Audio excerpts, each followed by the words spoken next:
Trump has said he would consider totally destroying North Korea, a nation of 25 million people. Kim Jong-un's government says it has interpreted Trump's recent statements about North Korea as a declaration of war. North Korea has threatened to detonate a hydrogen bomb in response to the threats from Trump and to shoot down U.S. warplanes. Trump called Kim Jong-un Rocket Man, and Kim called Trump a dotard. None of the North Korean reaction or counter threats are surprising, but it is hard not to view Trump as erratic, manic, and frankly dangerous, particularly when you consider the vast nuclear arsenal at Trump's fingertips. Now, during the election, a lot of people talked about, oh my God, what would happen if Trump had his, finger on the nuclear button? But what does it really mean? Well, all of this got me to looking into how easy would it actually be for Trump to use a nuclear weapon? And the answer is that it would be unthinkably easy, frighteningly easy. I'm joined now by physicist David Wright.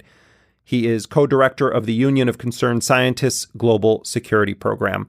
David, welcome to Intercepted. Nice to be here.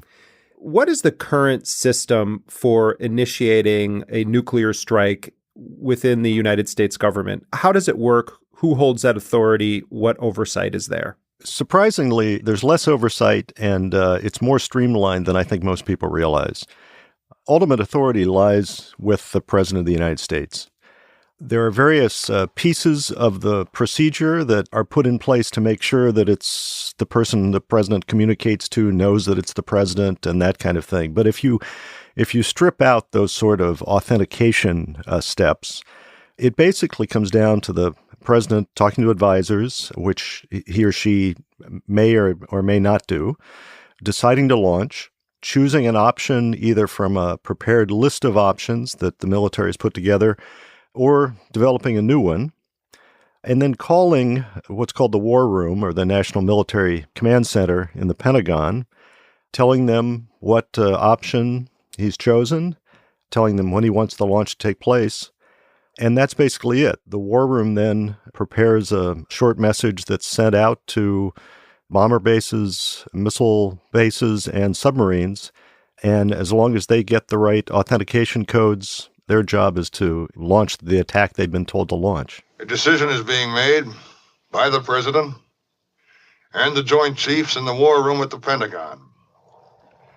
And when they realize there is no possibility of recalling the wing, there will be only one course of action open. Total commitment. You mentioned that he may or may not talk to advisors, but when you boil it down to it, authority to use a nuclear weapon is solely held by the President of the United States. That's right. And in fact, there are no legal grounds for somebody else stopping an order that was made illegally. And is the president required to communicate with anyone in Congress before launching a nuclear weapon? No. Is the president required to confer with the Secretary of Defense about this?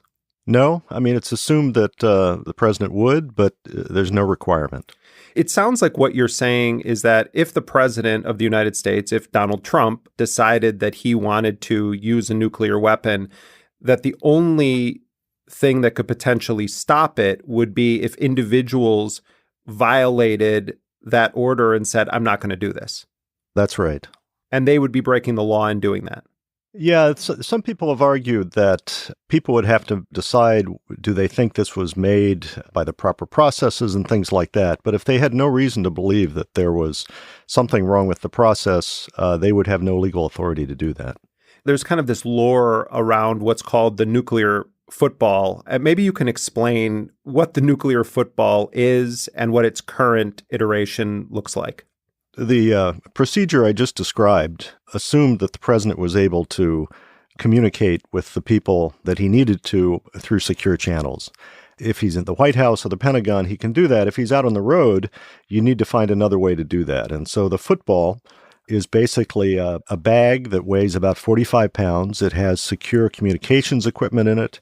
It has a black book of options.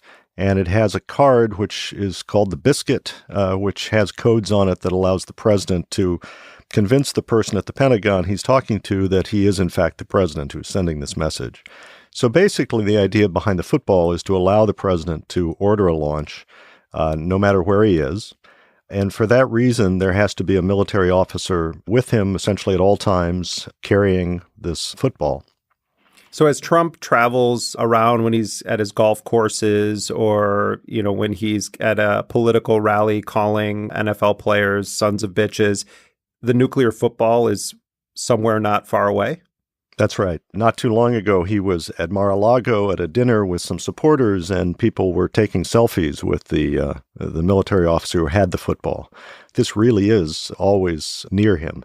Because of the hostile rhetoric emanating from Trump's Twitter feed as well as from Pyongyang, we now have North Korea saying that they view Trump's statements of late as a declaration of war, and they're asserting the right to shoot down U.S. war aircraft. For the first time in the lives of young people, they have to face this notion that we live in a nuclear world in a much more real way than we did, say, 4 or 5 years ago. What does it mean when nuclear weapons are on hair-trigger alert? There are basically two ways that people talk about a nuclear war starting. One is if the president decided to launch a first strike, first use of nuclear weapons. The other case is where there's warning of an attack coming in from another country, and the United States, through its early warning sensors, its radars, and its satellites, detects what they see as an incoming attack. And then the idea is to be able to get a retaliatory attack off the ground in a very short amount of time. This was really set up at a time when the U.S. and Russia were facing off back in the early days of the Cold War. There was a concern that what the United States relied on for deterrence at that point was its land-based missiles, and that its land-based missiles were potentially vulnerable to a Soviet attack because the Soviets knew where they were. And so the idea was that if you saw an attack coming in, you didn't want to sit and wait until those warheads landed because it could knock out your missiles. And therefore, they set up a very streamlined process of launching a retaliatory attack to get the missiles off the ground before the incoming missiles could land. That is still the situation that about 900 U.S. warheads are on. The U.S. has currently about 1,800 nuclear warheads, so about half of them are on hair-trigger alert. And what that means is that within the sort of half an hour that it would take for a Russian launch, for example, to reach the United States, that a U.S. attack could be launched and sent back on its way. And so the problem with that is that you're relying on warning of an attack from sensors, from radars and satellites, and there have over the years been any number of times when those systems have given false warning, or there's been a problem, in some cases, with the people in the loop, when people have thought that there was a launch and started to prepare for retaliation when it turned out there wasn't. There was that film with Gene Hackman and Denzel Washington, Crimson Tide. And the plot of it basically is that the commander and the XO on this submarine are on hair-trigger alert, and there's instability in Russia, and communications get blocked, and they don't know whether or not they're in a drill or they actually have been given the authority to use a nuclear weapon. Cobb, arrest this man and get him out of here! Under operating procedures governing the release of nuclear weapons, we cannot launch our missiles unless both you and I agree. Cobb, now, what are you waiting for? Sir, this is expressly why your command must be repeated. It requires my assent. I do not give it. And furthermore, you continue upon this course and insist upon this launch without confirming this message first. I will be Chief of the boat, back by the rules of precedence, Captain, commanding officer of the USS Alabama. Regulations. I order you to place the XO under arrest on the charge of Navy regulations. I say again, I order you to place the XO under arrest on the charge of mutiny. That's the kind of scenario you're talking about where maybe it is, maybe it isn't, and you have to make a decision on it very quickly. Well, that's right. I mean, one of the classic scenarios was the Pentagon has a room where they monitor all their early warning systems. And back in 1979, all of a sudden it lit up basically saying that a full-scale Soviet attack, just like the ones they had practiced against, was underway. People checked and rechecked, and all the data that was coming into the computers, was perfect. At that point, they got a hold of various people at the Pentagon, tried to make sure they knew what they were doing. And they were just about to wake up the president to, tell the president that there was an incoming large-scale Soviet attack, when somebody realized that there was a training tape, the command centers that was being run, and somehow the data from that training tape had gotten into the operational computers. And so, in fact, it looked like just the kind of attack that people had trained against, because, in fact, it was a training tape. As I understand it, to this day, nobody really understands how that information got from the training tape computer to the actual operational computers. But that was a case where, if you think about the very short amount of time that you've got, I mean, again, you're talking about less than a half an hour. That's try to make sense of the data that's coming in, getting the people together to talk about what it means, get a hold of the president, get the president briefed and all that kind of thing. There's very little time to make a decision. And that's a case where, you could have imagined, based on that the United States would have launched a very large retaliatory strike. What would be the case if senior people at the White House or in Congress questioned the mental stability of the commander-in-chief? Maybe he's acting very erratic. He is watching a lot of TV. He's arguing with strangers on the internet. He doesn't seem to be weighing in on important issues of the day, doesn't seem interested in reading his intelligence reports, generally acting kind of nuts while in the White House. Has that ever happened before where there's been a discussion about maybe the president's not of sound mind? Well, in fact, it did happen. Late in the Nixon administration, Nixon was depressed from the Watergate hearings. He was apparently drinking heavily, and people in the White House, in particular, Secretary of Defense Schlesinger, was concerned about his mental state. Well, no, I'd rather use a nuclear bomb if you got that ready. I just want you to think big, Henry, for Christ's sake. And told people at the Pentagon, if you get a launch order or something like that from the president, I want you to check with me before you carry it out.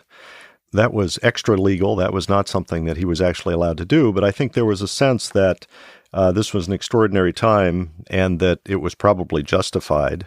But, it's a question of personalities then. How do you decide when that is justified, and how do you decide whether, if you're a launch officer who's well down in the chain of command, what command will you follow, the one from the president or somebody trying to contravene that order? What do you make of the way that Trump and Kim Jong-un are sort of duking it out on social media and, with this sort of name-calling rhetoric? It's like insane, right? I would say insane is a pretty good word for that.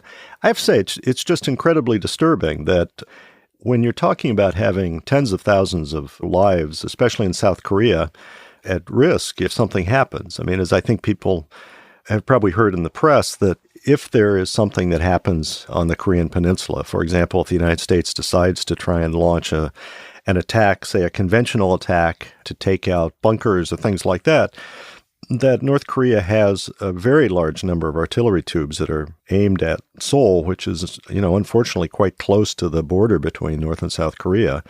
And that in a very short amount of time, that could cause huge amounts of damage to South Korea. And so from my point of view, having watched North Korea for a long time, I'm concerned that as people let their personality get into this and start to see these things as personal affronts and start making, drawing red lines and backing themselves into corners, what they really start to do is reduce the number of options they have for moving forward. And I think that that's what I see as the real tragedy of the current situation, is I think both President Trump and Kim Jong-un have made some very strong statements that it's going to take a lot to get them to walk away from. And yet the consequences of sort of taking, step by step going forward in the direction it's going is incredibly dangerous.